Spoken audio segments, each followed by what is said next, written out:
At home, dozens of former Special Forces agents were hired by a Minneapolis security company after George Floyd's death and the unrest that followed.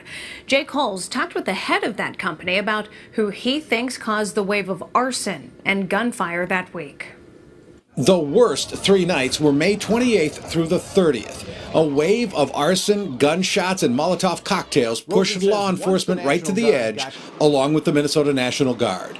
One guy with high-level security clearance tells me it was not protesters who tried to incinerate the Twin Cities.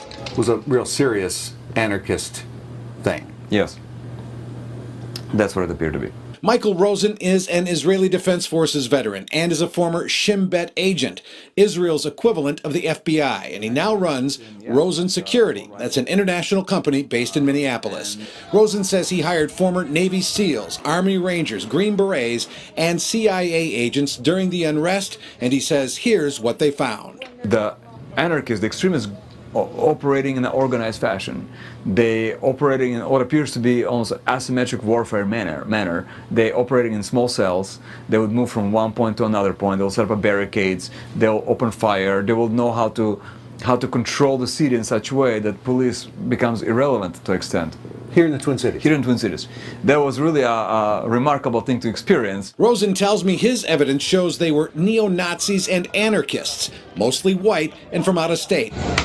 And he says fairly sophisticated. And the extremists, they would move in groups of 2 to 3 to 5, and they would, it appeared as if they were coordinated, and if someone was controlling them, at least that night, where to go, where to start the barricade, where to open fire. Rozin says their goal is to build a wall of mistrust between the government and the public, and the government's ability to provide a safe and secure environment, to create a form of anarchy. To undermine the validity of any institutions out there. I think that was the primary objective.